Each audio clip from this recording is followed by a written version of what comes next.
పండంటి తల్లికి బిడ్డ జన్మిస్తే కుటుంబంలోని వారికి సంతోషానికి అవధులుండవు. కానీ డెలివరీ సమయంలో ఏ ఒక్కరి ప్రాణానికి నష్టం జరిగినా ఆ కుటుంబం నెలకొనే విషాదం కూడా అంతా ఇంత కాదు. కానీ తల్లి బిడ్డ ఇద్దరు చనిపోతే ఆ కుటుంబం అనుభవించే బాధకు కూడా హద్దు ఉండదు.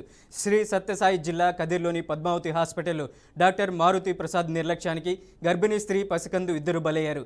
డెలివరీ కోసం ఆసుపత్రికి వెళ్లిన గర్భిణి హరిణి కుమారునికి డాక్టర్ నిర్లక్ష్యంగా వైద్యం చేయడంతో తల్లి బిడ్డ అక్కడికక్కడే మృతి చెందారు. దీంతో ఆసుపత్రి ముందు బంధువులు బైఠాయించి ఆందోళన చేపట్టారు. తమకు న్యాయం జరిగే వరకు అక్కడి నుంచి కదలమని భీష్మించుకొని కూర్చున్నారు. ఇదే అంశానికి సంబంధించి అప్డేట్ ఇవ్వడానికి మా ప్రతినిధి ప్రకాష్ ఫోన్ లైన్లో ఉన్నారు. ప్రకాష్, ఏంటి డాక్టర్ల నిర్లక్ష్యమే తల్లి బిడ్డ చనిపోయారనుకోవచ్చా? మనోజ్, మనం చూసుకుంటే వైద్య వృత్తిలో ఇది ఒక కళంకం అని చెప్పుకోవచ్చు. అసలు వైద్యులంతా తల తీసుకునే రోజు అని చెప్పుకోవచ్చు. ఎందుకంటే సత్యసాయి జిల్లా కదిరి పట్టణంలో ఉన్న పద్మావతి హాస్పిటల్లో ఒక దారుణ సంఘటన అయితే వెలుగులోకి వచ్చింది. ఈ హాస్పిటల్లో డాక్టర్ల నిర్లక్ష్యం వల్లనే అప్పుడే పుట్టిన బిడ్డ మరియు తల్లి మృతి అయితే బంధుమిత్రులు అయితే ఆరోపిస్తున్నారు. అయితే కదిరి పట్టణానికి చెందిన హరిణి కుమారి అనే నిండు గర్భిణి ప్రసవం కోసం పద్మావతి ప్రైవేట్ ఆసుపత్రికి అయితే తీసుకొచ్చారు. అయితే చికిత్స సమయంలో సరైన జాగ్రత్తలు తీసుకోకపోవడం వల్ల డాక్టర్ జానకిరామ్తో పాటు హాస్పిటల్ నిర్వాహకుడు డాక్టర్ మారుతి ప్రసాద్ నిర్లక్ష్యంగా వ్యవహరించడం వల్ల ఈ విషాద ఘటన అయితే జరిగిందని కుటుంబ సభ్యులు బంధుమిత్రులు అయితే చూస్తున్న పరిస్థితి అయితే ఉంది.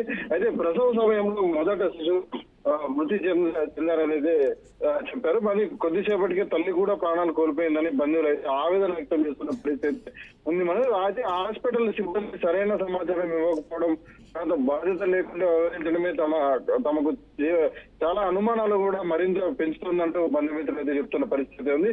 ఈ ఘటనపై తీవ్ర ఆగ్రహం వ్యక్తం చేస్తూ బంధువులు హాస్పిటల్ ఎదురైతే రోడ్డు పైన బైఠాయించి ఆందోళన అయితే దిగారు. అయితే డాక్టర్ల నిర్లక్ష్యంతోనే మా కుటుంబానికి తీరని నష్టం జరిగిందని అయితే వారు చెప్తున్న పరిస్థితి అయితే ఉంది.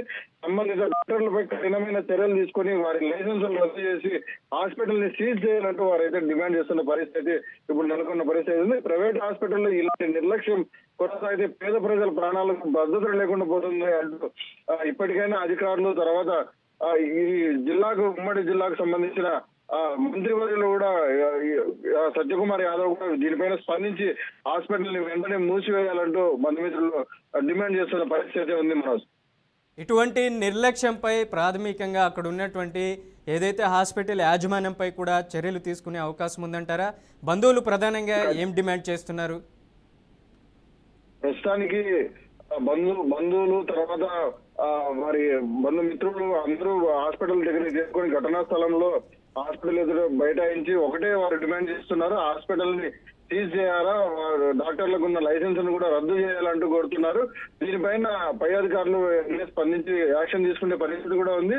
అంటే ఇదే క్రమంలోనే సత్యకుమార్ యాదవ్ ఏదైతే మన ఈ ఉమ్మడి జిల్లా అనంతపురం జిల్లా నుంచి ప్రాతినిధ్యం వహిస్తున్నారు కాబట్టి మంత్రి కాబట్టి వెంటనే దీనిపైన యాక్షన్ తీసుకొని తగు చర్యలు చేపట్టాలంటూ బంధుమిత్రులు కోరుతున్న పరిస్థితి ఉంది. మనకు అలాగే పద్మావతి హాస్పిటల్లో ఉన్నటువంటి డాక్టర్ మారుతి ప్రసాద్ మీద కేసు ఫైల్ చేశారా? చర్యలు ఏమైనటువంటి తీసుకునే అవకాశం ఉందా త్వరలో?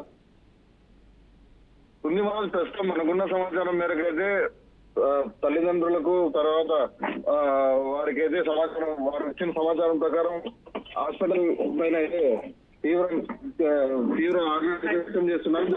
దాన్ని బట్టి ఎలాంటి యాక్షన్ తీసుకుంటారనేది మనకు పై అధికారులు అయితే కొద్దిసేపట్లో తెలిపే పరిస్థితి. మనం right Prakash, thank you for the update.